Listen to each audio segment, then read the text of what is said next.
100% Maman accueille des mamans célibataires et leurs enfants. Donc nous avons une structure d'accueil, nous avons une crèche qui aussi au jour d'aujourd'hui accueille plus de 75 enfants chaque jour. Nous avons un centre de jour. Je suis un médecin qui travaille dans un hôpital public et j'avais une maman célibataire avec 2 filles. Je me suis permis d'abord de prolonger l'hospitalisation de la petite fille, même s'il devait sortir, le temps de chercher une association qui peut prendre en charge cette maman célibataire. Et c'est là que j'ai connu Madame Claire Trichot qui était au tout début du démarrage de son association. Donc nous avons, comme vous le savez, un atelier de fabrication de bijoux. Donc les bijoux de 100% Maman sont, je crois, aujourd'hui assez connus. Ça a été une première expérience qui a vraiment porté ses fruits, puisqu'il y a 15 mamans qui travaillent dans cet atelier, qui finalement complètent leurs revenus, et cet atelier permet à des mamans d'être plus autonomes.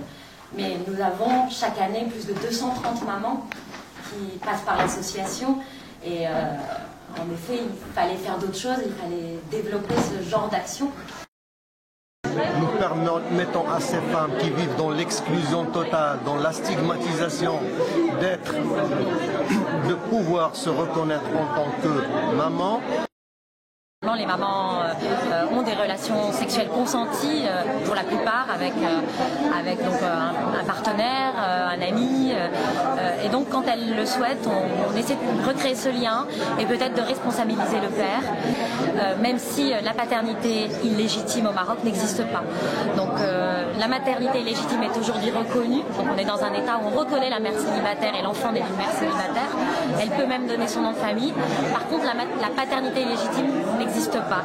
Ce qui fait qu'on doit, pour reconnaître une paternité, passer par une reconnaissance de mariage, puis une reconnaissance de paternité. Donc ça, c'est l'aspect juridique. Le côté social et humain, c'est quand même assez compliqué. Les pères ont souvent peur de tout ce processus juridique et d'en faire une reconnaissance formelle. Même s'ils existent, on va dire sur 230 mamans par an, on a eu 17 reconnaissances de paternité déposées au tribunal, ce qui n'est pas mal. Enfin, on en est content, mais ça reste évidemment infime. Nous avançons, c'est une mentalité qui change avec ces actions-là qui permettent à ces femmes d'être autonomes sur le plan financier, de se reconnaître, de ne pas abandonner leurs enfants, donc d'avoir ce statut de maman, même s'ils n'ont pas un mari derrière. Donc c'est une famille monoparentale qui commence à surgir et à émerger de manière plus déclarée. En fait, tout autour de ce projet, c'est tout un grand dispositif qui a pour but d'améliorer les compétences de ces femmes, leur faciliter leur insertion professionnelle, leur autonomisation, et aussi communiquer autour de 100% Maman. Donc tous les produits vendus seront avec, comme je vous le disais, un label, une étiquette 100% Maman. Ce sujet-là, d'ici 15-20 ans, on ne pouvait même pas en parler au Maroc. Avoir un rapport sexuel chez nous, ça se considère hors mariage, ça se considère comme péché. Il est interdit par la loi actuelle au Maroc. Et donc, c'est une problématique de société.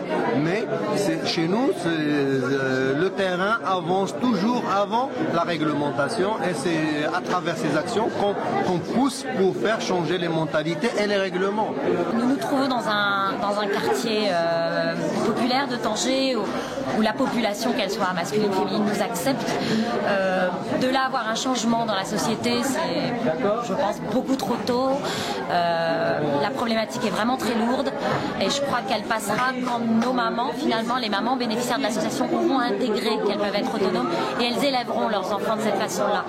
Mais je ne suis pas sûre que le Maroc change aujourd'hui, quoi. C'est difficile. On se bat trop, disons, pour que je sois trop optimiste sur ce volet-là, quoi. Tanger est en deuxième division pour la ville. Mais là, on prend que monsieur le maire et madame le maire. Agnès. Ah, aussi. Merci beaucoup Claudette et à l'association Mon Beau Tanger et à toute son équipe. Enfin, vous nous soutenez de loin, mais finalement de très très près. Enfin, nous nous sentons curieusement, malgré la distance, vraiment très très proches de Beaugency. C'est en fait une grande famille. C'est un partenariat, un véritable jumelage entre la médina de Tanger et la ville de Beaugency. Et donc nous avons des échanges entre élus, entre fonctionnaires, à caractère économique. Moi j'ai emmené des gros chefs d'entreprise du Loiret à Tanger.